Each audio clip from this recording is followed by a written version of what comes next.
All right, welcome everybody to Interviews with Experts, and I'm excited because today we're going to be talking about some really cool stuff that we don't get to hear very often, because I've got a person who's become a personal friend of mine and someone who I've heard speak. He's an amazing communicator and a person who's overcome some very interesting circumstances to be able to live his dream and to assist others in realizing what it takes to reach their dreams as well.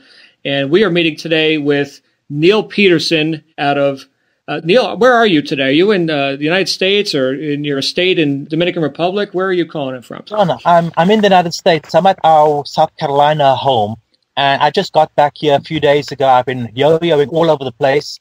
We left the Dominican Republic, which is really my main estate. I live in the mountains of the Dominican Republic for periods of time.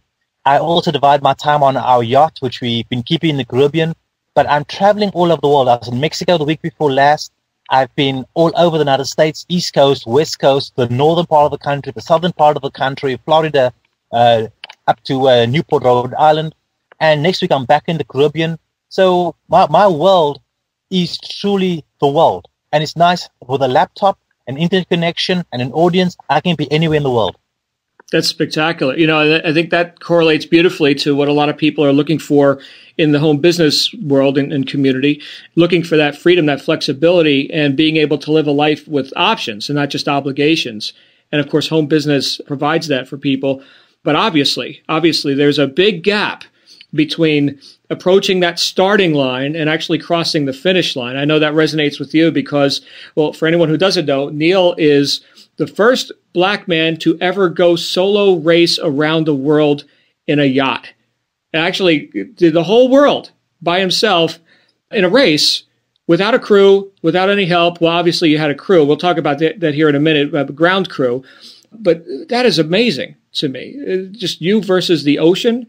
And I know because I've heard you speak a few times, I know that there's certain things which you call advantages, which I think a lot of people would call disadvantages or possibly insurmountable circumstances. And I think that correlates very well to certainly what I've gone through in becoming an entrepreneur. I don't know if it's as severe as what you went through, but getting out of that that life of concession and obligation and getting into a life of choice and purpose. It's a big, big transition. And why don't we fill people in who don't know your history? Obviously, you started pursuing your dream of accomplishing this great feat. You started pursuing that as a child. How did that happen for you? Well, John, my life has been a series of races. And I had a choice between full crew racing, which I did as a child, to becoming a solo sailor, alone on that boat. And when you are alone on a boat, you own all the mistakes and you own all the success. It is the ultimate in the proving ground. And less than 270 people in the history of mankind have sailed solo around the world.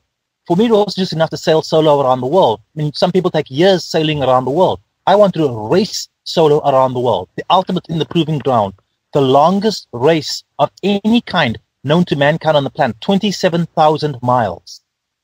So going to the childhood background, I grew up in Apartheid, South Africa, an era where it was based on the color of your skin, what you could do, what you could earn, what school you could attend, what library you could read in, what job you could hold. And I grew up what they classified as colored. I saw myself as a Black South African. I don't have any of the privileges. And I grew up in a working class family. My father was a commercial diver. He spent his life at sea, but he became an alcoholic and could not hold down a job. My mother was a school teacher. We know that the contributions school teachers make to society are immense, but their compensation is minuscule. So we were always on the borderline of poverty, just struggling. And I was born with only one complete hip socket. So by the time I was 5 years of age, I'd been through 3 major surgeries. That last surgery had me in a body cast from my ankle to my chest. And I'd overcome that just to survive, just to be a human being. And my mother always said, some of us have to work harder. We have to work smarter than other people. Others are fortunate. We were not as fortunate. And she said, you never, ever carry a chip on your shoulder. If you overcome these things, whatever life will throw at you, you can overcome that too. And so there's a whole process. There is a mindset of survival and finding ways to succeed. And that's why I call it my treasures. That's why I talk about those are my three advantages, because my attitude of, I survived this, anything life throws at me, whatever the ocean will bring out at me, I'll find a way to survive that too. That's amazing. And you've certainly faced some major ocean. I saw some videos where here comes like 40-foot breakers and stuff like this and getting capsized. And I mean, and not having anybody with you, right? Say, hey, hold down that mast or something over there. I don't know anything about sailing, so forgive my ignorance. But to think about that, it's you in the boat and whatever the ocean happens to feel like doing at that moment. More than that, John, sort of, there is that planning and preparation that if you do not do the planning and preparation properly, there won't even be a chance of executing. And so just to get to the start of a solo around the world yacht race is a feat in itself. And I look at the amount of people who dream of sailing around the world, who dream of racing around the world. There are thousands of those dreams out there. When it comes down to a race, there's a published date in which a solo around the world yacht race is going to take place. And that's normally years in advance. We know what those dates are. And several hundred people will request the notice of race, which is basically the document of what the race is going to be, when and where, and what classes of boats are. So hundreds of people make that request. But then there comes a deadline by which you have to send $1,000 as a non-refundable deposit to put your name on a list. And 50, 60 people will send in $1,000. And then there comes the next deadline of you have to put up 50% of the entry fee, which in the years that I did it, the 94 and the 98 around the world races, that was almost $10,000. That's non-refundable. And so of that 50-something people, about 30 people put up the $10,000. Then you have to put up the full amount 6 months to a year before the start of the race. That was $20,000. Now suddenly down to 25 people.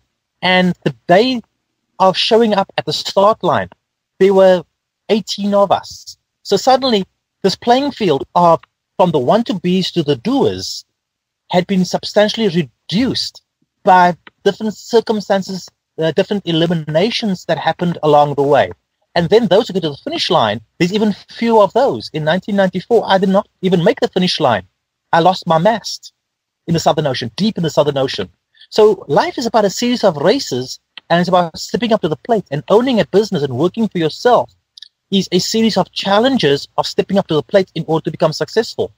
Absolutely. You know, and I've been through, again, probably nothing as severe as growing up in apartheid South Africa and having the physical disability that needed to be corrected before you could probably even get on a boat, right? And that's even if you could find somebody who could put you on a boat because you had those other circumstances there because of the prejudice and things that were happening at that time.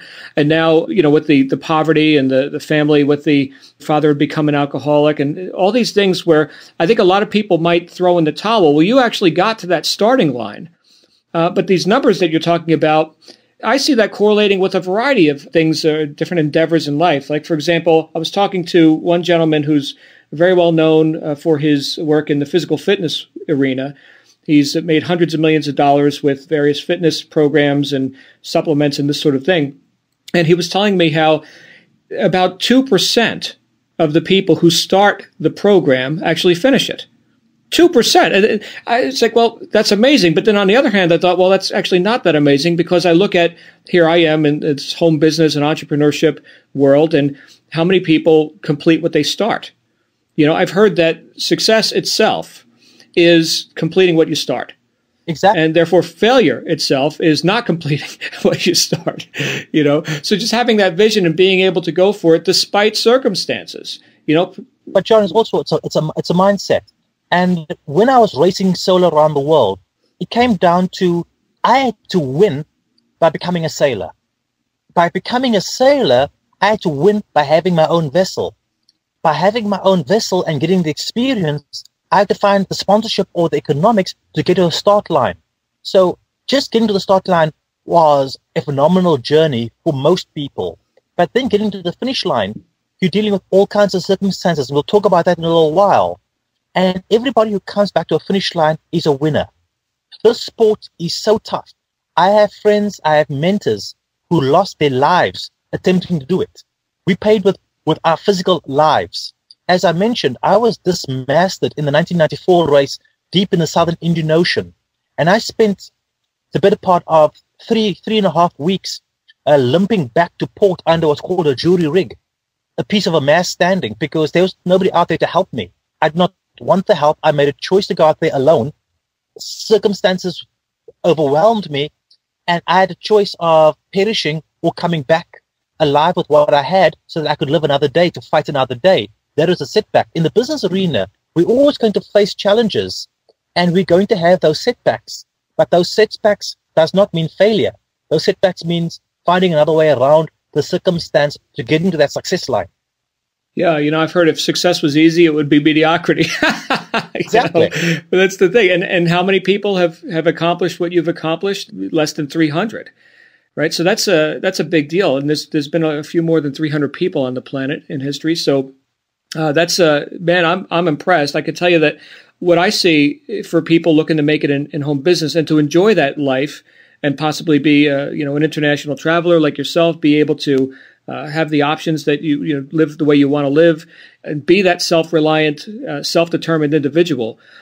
A lot of people are looking right now, coming out of circumstances, like maybe they're working a job that's not pleasing for them, or they feel like they're in a prison of their own. I know I went through that when I was looking to make that transition out of corporate life into entrepreneurship.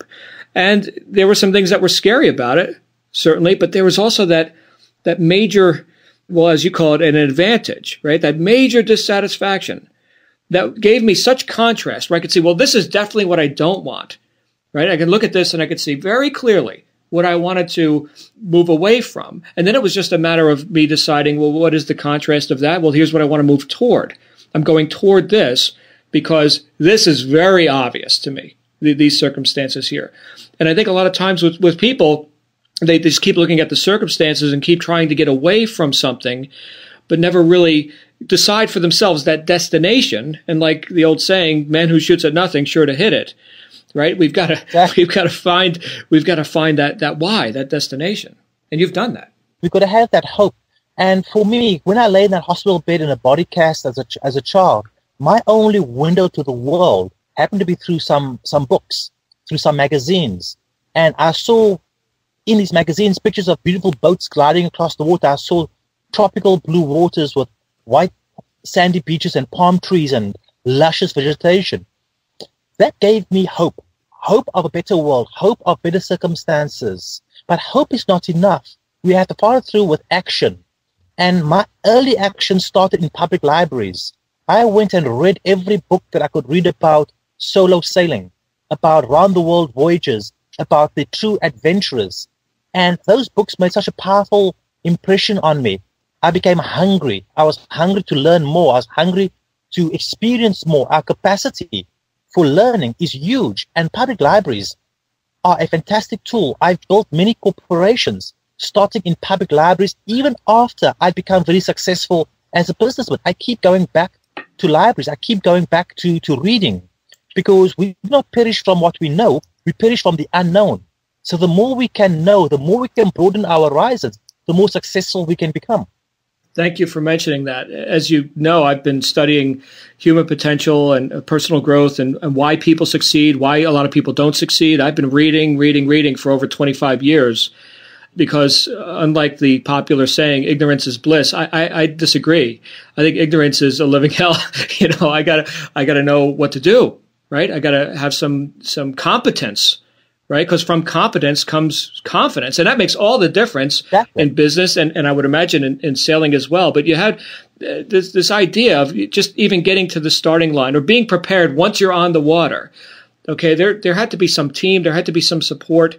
To be alone on the water, I have to have a boat. And yes, I did. I was involved in designing and in building the boat, but I am not an island. I'm not some King Kong. I ended up having to find and solicit the support of others and bring people together. And so it started with the folks who helped manufacture equipment. It started with the folks who helped me actually physically build the boat. And after we had launched this boat, working through all the teething problems, because with any project, building a boat or building a company, there's always going to be teething problems. So there was that support team. And then eventually there was a woman who came into my life. Her name was Gwen. a woman I fell hopelessly in love with. And I thought this was the person I was going to marry. She became my most ardent supporter. She became the support crew who followed me around the world as I raced around the world, was in every stopover to help reprovision the boat, prepare the meals, help service the equipment. And I was only as good as the strength of my team. And all I was doing when I was racing that boat was executing the plan that the team and I had helped plan and develop. And most people forget, they only focus on execution and they ignore the in-depth planning and preparation that makes the execution possible. You know, in my experience, in all the big achievements and breakthroughs that I've gone through, and I've had a few of them in my life, I've noticed that there are other people as a catalyst. That environment, which is so vital, which includes what? It includes other individuals, other success-minded individuals, other people who are committed to a vision, an ideal, success, and providing hope for others by their own example. And here in business, I noticed as I had a big breakthrough for myself, when I went from a guy who was just working a job to a guy who had made millions in business, it was not as an island. It was with a whole lot of preparation and a lot of other people who, well, just like when I was in the music business, there was the band on the stage, right? And that's a few people and whatever. But what did it take to put that band on the stage? What about that entire crew? What about all the preparation and all the things that are not glamorous, by the way? You know, showtime is showtime, but everything that leads up to that and sustains that, it's big. And all the people who do not even get credit because they're not the ones up on the stage. Those behind the scenes folks who do those little things, those little details that nobody even notices, that the audience who enjoys the band doesn't even know those folks existed. We, as the leaders, must never forget who those folks are. And I want to come back to to finish an around the world race is to be a winner. To build a company is to be a winner in so many different ways. But again, we cannot win alone. We cannot win without having the right attitude. We cannot win without having a clear vision and be willing to make huge sacrifices to enable that to take place. The rewards will come later. The heavy lifting has to be done on the front end, and the rewards do come. Well, let me ask you about that. You mentioned sacrifices. I don't know that that's a popular word, and yet you obviously did what you had to do to get to that vision, to fulfill that vision that you had for yourself, despite whatever you had to sacrifice along the way. And I've heard that sacrifice is nothing more than really exchanging something of a lower nature to gain something of a higher nature. Yes. Okay, so that being said, we've got a lot of people right now, and I could speak certainly about my country. I do business internationally as you do, but I can see right now we've got a lot of people, not just young people, but a lot of people, perhaps watching the news 5 hours a day, seeing evidence of what they can't accomplish, what they can't do, or perhaps expecting someone to do for them. And that's not terribly entrepreneurial or self-reliant, but this occurs to me as something that's somewhat widespread. Do you see any correlation there as well? It's a complete correlation. The most successful sailors, the most successful businessmen, the most successful leaders, all have had to make sacrifices and have had to adopt compromise. And so when I was a child, my parents couldn't buy me a yacht. My parents couldn't even give me the yacht club dues, or let alone the train fare to get from my home to the yacht club. So I had to find a way of making that happen myself. And when you work for somebody, they control your destiny.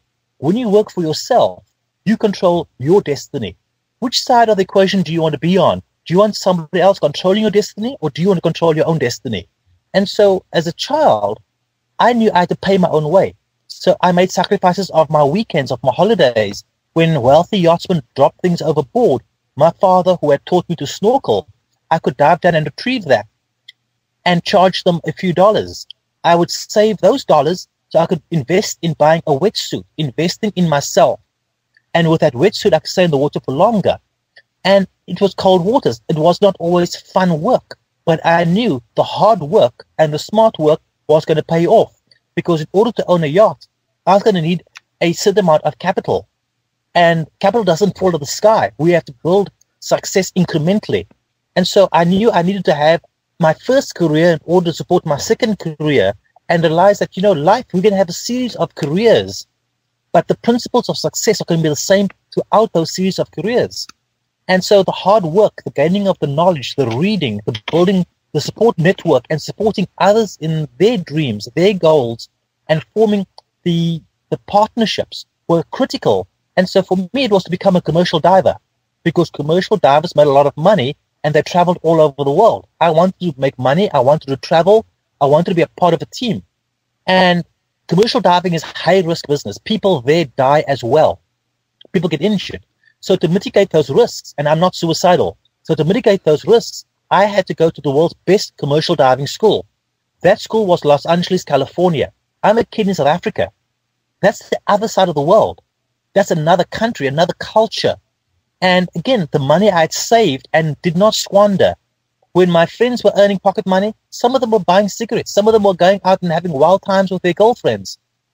I did not spend that money. I learned to invest that money so that I could have enough for a one-way plane ticket to America. I had to borrow from my parents their retirement and their pension, what I could, to be able to pay for the first month of a 9-month program in commercial diving. So I came to this country with virtually nothing but the hope, the dream, and a few resources that could not be squandered, and then built upon that success.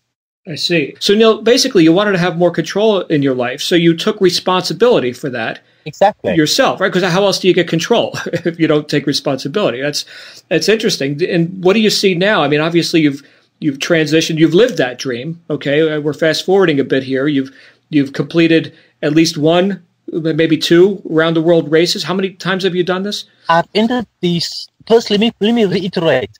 This is the longest race on the planet known to mankind. 27,000 miles around the world alone. I entered the 1994 round the world race. I was dismissed in that race. I had to drop out. Some people said I'd failed. Well, I did not fail. I had a setback. I looked at it upon as a setback, something else to put in the treasure chest of my life. And then I came back in 1998 with more experience, and we'll talk about some other things that happened in the interim. And I finished the round the world race in 1999. So it took me 18 years of planning and preparation, dreaming, and ultimately execution to finally get to the finish line of my first solo around the world race. But people think that you become successful just because you want it. No, you don't become successful because you want it. You become successful because you create it. And there is no shortcuts to success. There is no instant success. It's hard work. Owning your own company, running your own business is hard work.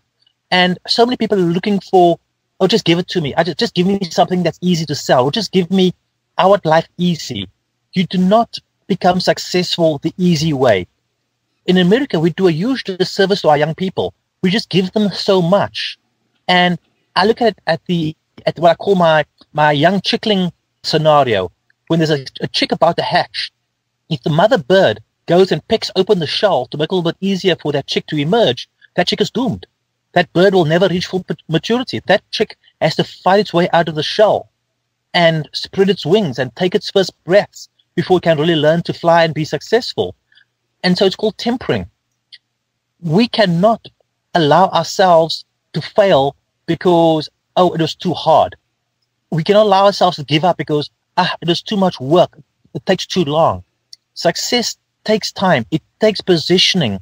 And when you race a boat around the world, you're going to encounter all kinds of bad weather, equipment failures, days where you just don't want to be there. I mean, there were days I was encountering seas the size of pine trees, breaking white water, knockdowns where the mast was in the water, the keel was in the air, cold, wet, hungry, and absolutely scared and saying, if only I could be somewhere else. Well, there is no if only when you're out there by yourself. You have to endure, you have to survive.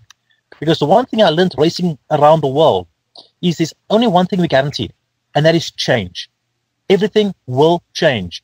The bad weather will pass. You just have to survive long enough to get through that bad weather. And in business, you've got to be able to survive long enough to weather the storms of business as you prepare yourself and position yourself to where you have to be in the future. Yeah, I see that all the time where a person, they get to the starting line and now they're expecting what sometimes we call in our world microwave results, right? Or a lottery mentality sort of thing, as if success comes from luck or from some outside force, outside of them. Okay, and that something is going to very fortuitously be done for them, and now they're going to have the spoils of victory. And I think that comes from just this whole culture that's sort of we want it to be easy. Gratification. Yeah, we want do for me, okay, because I don't want to do for myself, and just not wanting to work for it. And certainly everything that I've focused on is sort of rehabilitating some of that grit, that determination, those principles, which have always worked ever since the first man was ever successful, right? I mean, the first caveman who ever got who made the wheel or something, right? He didn't do that by accident. So, in fact, I think it was a cave woman who did that. But anyway, so we have this drive, okay? And if we can keep that alive for ourselves, and I think environment is a big part of that, right? Because you already mentioned the support of your team preparing you for all this. But now when we're in the water, so to speak, when it's you and it's the ocean, okay? And here comes an injury, right? I remember hearing you talk about this once where you got just knocked over with this mast or this piece of wood and split your head open. Yeah, the boom. And again, I don't know a whole lot about it. If I was on your boat right now, you would have to teach me everything because I wouldn't know anything about it, which is interesting because I used to be an engineer on a tugboat fleet in New York Harbor, but that's a very, very different kind of vessel. But the thing is, you got knocked out by this boom, you're bleeding, and what did you do? I mean, you had to work with what you had on the boat, right? You couldn't call the medic. What did you do? Well, it was worse than that. If I was in the middle of the ocean, I was 800 miles from the nearest island, and not only am I bleeding, I could see the bone of my eyebrow, and I need stitches. And there was no distress beacon to say this boat in this location is in trouble. All I thought at the time, I had a rusty sailing needle and sailing twine. And I was wondering, could I stitch my forehead back with this rusty needle? And I realized, no, I couldn't. So I was really in deep trouble. And my whole philosophy in life, there are no barriers. I will find a solution. There are only solutions. And eventually I used a clothes peg, or in America we call it a clothes pin, to pin the eyebrow back together again and hold it together for a number of days. If you apply pressure to a wound and you can hold it together, it will congeal and it will go back together again. So you learn to become innovative out there. Necessity is the mother of all invention. And if you don't survive, you don't finish. So it's all about persisting regardless of circumstances. And then no matter what, you will get to that finish line. Exactly. And another example that I talk about in my professional speaking career that I use on the platform. In 1996, in between the two round the world races, I was racing across North Atlantic in an event called the O-Star. And on this North Atlantic route, we encounter always a lot of fog. And I was racing solo, and about halfway across the Atlantic Ocean, I got hit by a Russian freighter in the mid-ocean. And my boat had a huge hole. My boat was sinking. U.S. Coast Guard said abandon the boat. The freighter stood by for 24 hours, wanting me to climb on board them and step off my sinking vessel. And I could not afford to do that. My boat was my home. I had no insurance on the boat. Everything in the world I owned was on board that vessel. That was my life. And so instead, I got a huge pump. And every hour, I would go to the front of my boat and I would pump. I'd pump for 15 to 20 minutes every hour. I did that for 24 times a day. And I did that for 15 days. And I stayed racing because the real race was to get to land before my energy ran out. But I stayed focused on the finish line. And eventually, I crossed that finish line. I was third in my class, beating other boats. Because again, that drive to survive, that drive to succeed, no willingness to go backward and start all over again. That survival instinct was so strong inside of me. And as I've dealt with building companies, I've had some setbacks. I built a small investment bank some years ago with partners. I lost $250,000 on that deal. I didn't quit investing. I didn't quit building. I just became much more aware of my partners and who I had to do business with in the future and found ways to survive.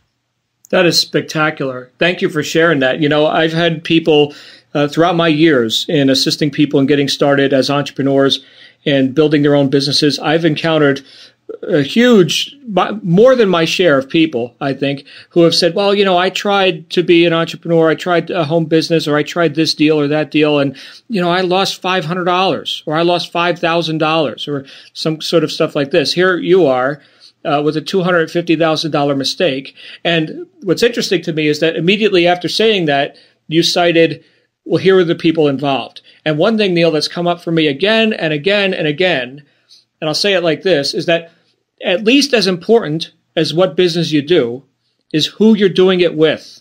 Maybe even more important. That is a big, big deal. Big deal. It comes back to something that you said in your book. Integrity is everything. And not everybody shares the same integrity as you do. But you have to own your own integrity. You have to own your own mistakes. We all are going to make mistakes. Let's not compound it by doing the wrong thing. Let's do the right thing. Right. And let's not assign responsibility somewhere else. Otherwise, we're powerless. You want control, you got to take responsibility. And immediately saying, oh, I'm a victim, you lose no matter what. You can't win that one. Right. And that's the same thing. So when I wanted to race around the world, people said to me, you're black, you're working class, you're disabled, you're this, you're that. You can end up in a factory. I took ownership of saying, yeah, I am black, I'm working class, I might have been disabled, but you know what? I'm going to find a way around these things. I'm going to find a way to overcome these things. My mother always said to me, don't feel sorry for yourself. Choose not to carry chips on your own shoulders. Look to that future. Look at who you're surrounding yourself with. You can do better. And again, sort of that support structure starting at home of a mother, setting an example of what is possible by attitude. A mother who had so little but yet had so much to give in terms of wisdom. We don't learn from our elders. We think we have a lot of the answers. We don't have those answers. We've got to find those answers. But without the right attitude, we are doomed. And again, so our young people who want the easy way, who just give me a job and just pay me a ton of money and I'll be successful. It doesn't work. If you want to be successful, you've got to own your destiny. You cannot downsize yourself or fire yourself from your own company.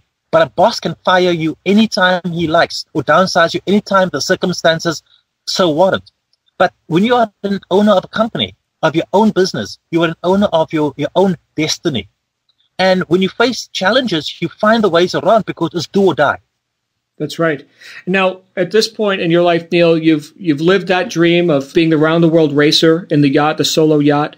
You've since authored a book, now well-known around the world, like we talked about before. You've spoken in all these different countries, and you're constantly being booked. I know that I'm just feeling great that we had this time together where you're not flying somewhere to Bangkok or something. This is great that we got to have this time together. Tell me, how does this correlate now that you're an entrepreneur, you're a public speaker, you motivate many people, you inspire people with your story, you've got a business to run, okay? So this is business now. It's another race. It's another game. Tell us about how you transitioned into that Neal Petersen, the entrepreneur, the speaker, the world-renowned person that you are. Well, I want to go back to my racing career first. I looked at my racing career as a career. It wasn't just a passion. It just wasn't a sport. It was a career. So I got up every day and I knew these are the things I had to do in order to be successful as a sailor. And part of that was trying to find sponsorship. And in the search for a sponsor, I had to go and talk to people. I had to go and meet people. I had to articulate my idea, and I had to articulate what's the benefit to them of supporting the idea. So I had to become a salesperson. We are all salespeople. And Amen. Absolutely. And I wasn't very successful at selling sponsorship. I struggled to sell sponsorship. Around the world, racing costs millions of dollars. I ended up having to modify my 38-foot boat to 40-foot to enter this race because I could not raise the sponsorship. But what that did was hone certain skills. It honed communication skills. It honed the ability to build relationships, to create networks, to recognize opportunities. And whilst I was between sort of two of my around-the-world races, an accounting friend of mine said, hey, you need to use QuickBooks. And I said, what do I need accounting for? I've got $3 in my hand. I've got $5 of bills. I'm $2 short. I know exactly what I've got. And they said, look, you've got to understand your income stream and your variety of income streams. And you can't have just one income stream. And so I started becoming accountable for my actions, accountable for my time. And in a matter of a few months, using some software, I realized I thought I was in the sponsorship business, but then I realized I was in the wrong business. I actually was in the motivational speaking business because I was talking at all kinds of yacht clubs, corporations, associations, civic clubs, and I was being given X amount of donations, which went towards the sponsorship side. I was selling X amount of product because I had my first book at the time. I was being paid to speak. And when I ran the numbers, I realized, hang on, my big income stream actually was in the speaking, not in trying to find sponsors. So I put my focus on building a speaking career, building a speaking business. And that's how I funded the Round the World race. But if I did not do some proper accounting, I would have still been searching for a sponsor and would never have built a multi-million-dollar company. And with managing those resources, post around the world race, I now had the success and the credibility. Because again, you can't have success without credibility. They go hand in hand. And so with that credibility, I got to build upon the success of the Around the World race as a speaker, but managing those resources properly and living below my means, and then looking for opportunities to invest the money I was making. And that first investments were again back in my business, back in myself, back in my team, which became my wife and myself, working on the same page, building the communication, the trust with her, knowing that we can create this business as a successful venture. And then the business became very successful, and that's how I built the investment banking interest, and today have a very successful investment banking portfolio also spanning the globe. So the real bottom line then is communication, which is something that I've talked about again and again, how we are all in sales. When aren't we selling? Anytime someone's mouth is running, there's an idea being transferred from one person to another. That's it, right? I mean, that's it. So you were inducing, basically what you were doing is you were inducing a group of people or an investor or whatever that audience was, you were inducing them to have some enthusiasm about your vision. And that's what sold it. That's what got you around the world. That was the sponsorships, the funding. John, it is more than just sort of making a sale. There are two components of the sale. There is someone who is initiating the transaction, and there's someone who is being a recipient of the transaction. We have to understand who the customer is, because if we do not know who the customer is, we don't know exactly, is our product right for that customer. So when I'm in the speaking business mode, I've got to understand on that platform, it's not about making the sale of getting the job to be on the platform. It's about what I do on that platform for my customer.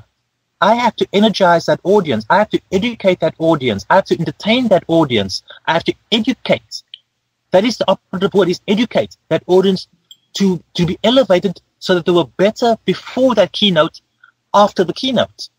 And so it is about what is it that we give other people. And when we are focused on the other person, on creating the win for the other person, then we have the victory of the sale. Absolutely. Going back to home business, Neal, there's a lot of people that look at, let's say, some testimonial experience of another person. And maybe they see a picture of someone with their sports car or their big house, and they think, well, I would like that. And so immediately they're in the mode of trying to get. Okay. And yet, well, what do we know? We know that there's this thing called exchange, right? It's just like the tide. You know about the tide. You're a sailor. The tide goes out. The tide comes in. The tide doesn't only go out or only come in. It goes out and it comes in. It's very predictable. Okay. And so we have what? We have this ability to now exchange with a customer, an end user, a prospect, someone who may want to participate in what we're doing. If we lead with the idea of service, like what can I do for this person? How can I be part of the solution in their life and whatever they're seeking? Then it's no longer trying to make the sale. And this is something that has come up again and again for me with the different people that I've mentored. So it's not so much trying to get, because I think that's where all of our anxiety comes from, is trying to get, what's in it for me. Okay, but if we could just say, well, here's my purpose. How can I serve you, Mr. Customer, Mr. Prospect? How can I serve you by fulfilling my purpose and doing what I'm here to do? And I'm competent at that. I'm good at that. Okay, and so now this person would want to participate because they're seeing someone who's going somewhere. They're seeing someone who is able to provide a solution and whatever it is they're looking for. And then the transaction happens. The receiving part is almost automatic, right? So we don't have to pay any mind to, I need to make the sale. Okay, it's more about, how can this person gain these benefits, which I know can be theirs if they choose to participate, and let me communicate that as effectively as I possibly can. And that is what victory is all about, is to get to that finish line, you have to create a process. And that process is going to be fraught with challenges. There are going to be many options that you can take along the way. There is no one right way. There are multiple right ways to get there. But you have to build the relationship. You have to build the communication. You have to build the trust. You have to have the integrity, because those are the things that become part of your reputation. And when you have a strong reputation of people knowing when Neal Petersen stands on that platform, people are going to be inspired. people are going to be educated. Then they want Neal Petersen as that speaker. But if Neal Petersen doesn't show up, if Neal Petersen doesn't deliver, well, then you're going to have a problem. And there are a lot of people out in the world who, again, sort of say, oh, well, I need X amount because I want that yacht, or I want that Ferrari, or I want that jet. Well, there's nothing wrong in wanting those things. It is how are you going to provide the experience that will enable other people to be successful, which will now relate in your success. And success, as I said, is built incrementally. The more successful we become, the more successful we bred. And it becomes this beautifully feeding system. And I look at each and every one of us as if we are a lump of coal. We're all just lumps of coal. And the marketplace is this immense heat and pressure, this big fire that wants to consume us. Well, that lump of coal, under that immense heat and that immense pressure, one of two things are going to happen. It's either going to become coal dust because it burns out, or it's going to transform and become a diamond, a rough diamond. How do we become those rough diamonds? And when you become a diamond, you are still a rough diamond. You have to now be of the right size. You've got to be of the right shape. You've got to become polished. But you are that hard structure that is shaped and polished that creates the next level of value. That's beautiful. Value. And that's a word that comes up quite often because it really is, especially in our modern economy and the information age and where there's so much coming at people constantly. Value, I think, is something that we cannot overlook. Let's talk for a moment about, you've got a book, Journey of a Hope Merchant, which I believe has won an award, a National Outdoor Book Award. So tell us about that. What is that about? Well, Journey of a Hope Merchant is my autobiography that is talking about my growing up in South Africa and the trials and tribulations of that childhood. And it talks about, I speak about my racing career and the adventures of the racing career. So this is a book about life. This is a book about adventure, about the hunger to be successful. And I go into a lot of the depth of what were the things that happened in my life, how I looked at those things, how I overcame those things, and how it made me a successful racing sailor and ultimately a successful person. And I was recognized by being awarded the victory of the National Outdoor Book Award in 2005, the year the book came out. And it is really an uplifting story of how one person can come out of the ruins of poverty and actually make a difference and survive in this very, very competitive world. Very inspirational. I actually have a copy of it sitting on a signed copy. Thank you. Sitting it on my desk right now from the last time we were together.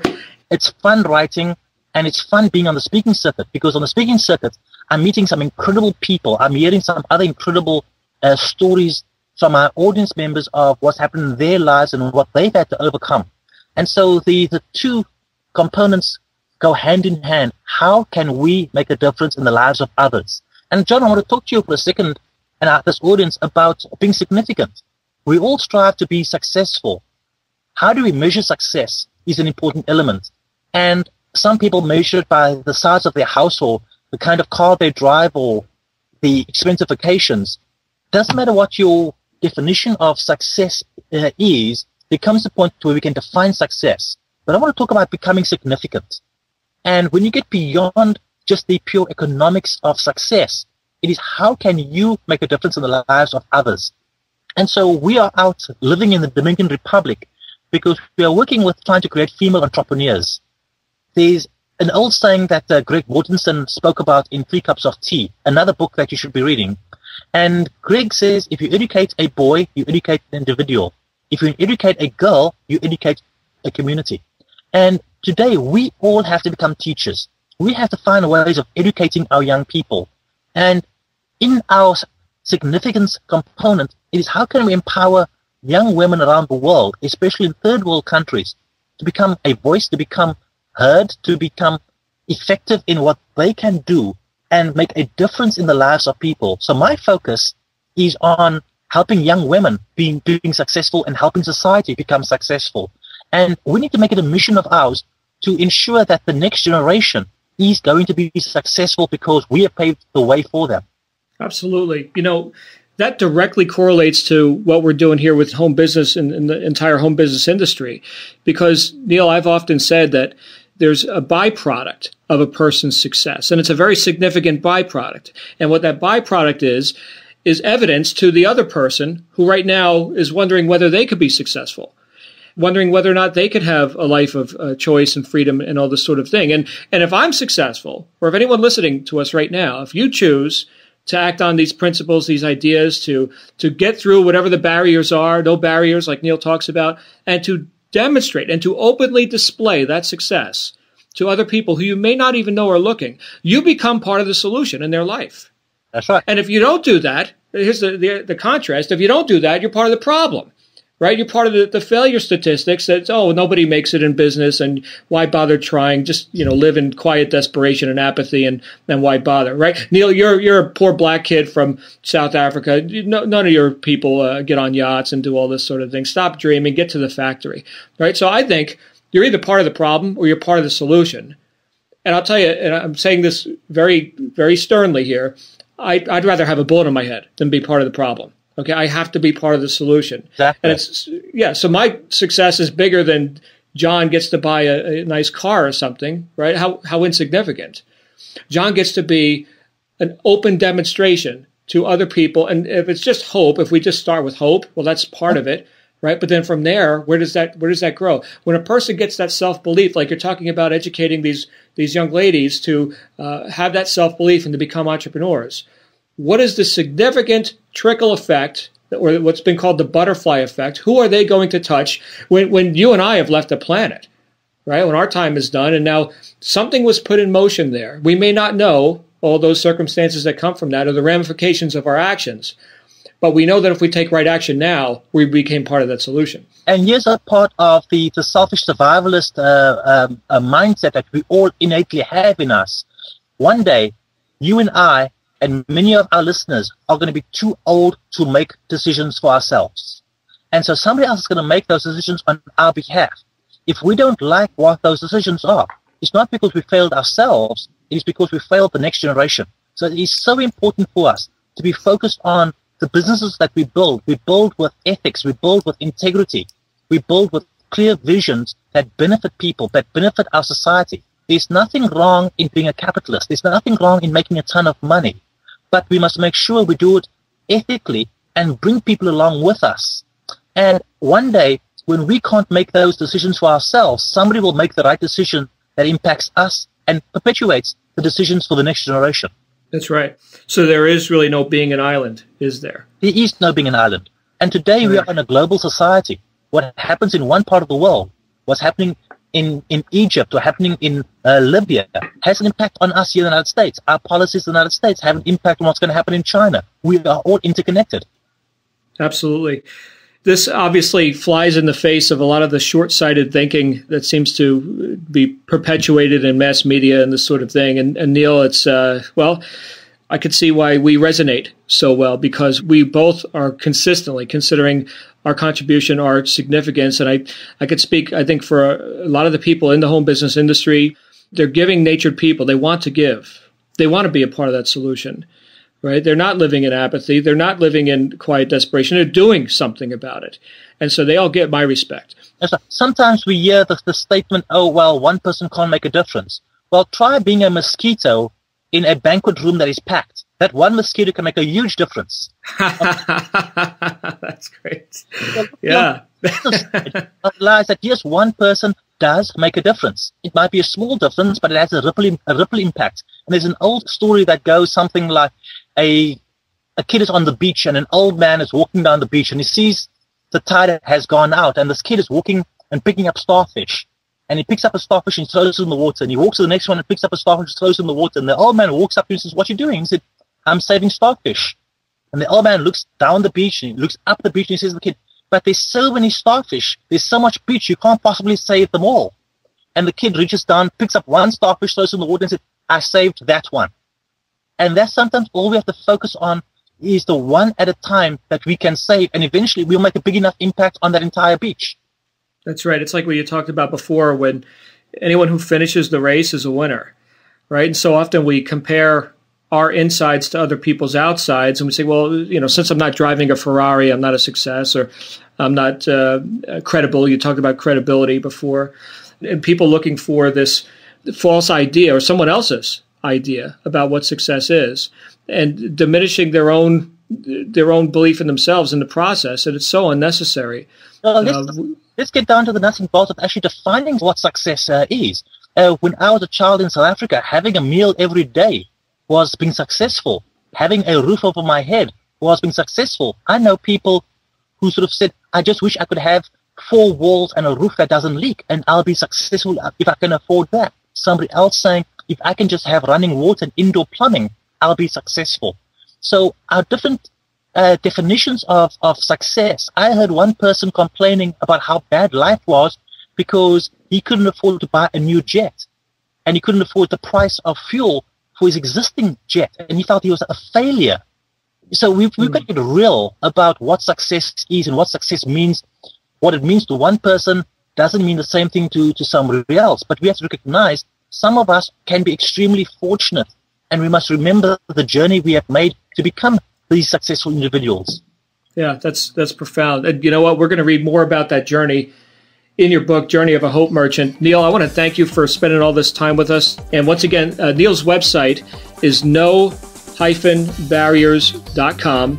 Neal, thanks again for all you do and for the significance and the evidence of success that you bring to everyone who's heard you speak and will continue to do so. Thank you so much, my friend. My pleasure, John.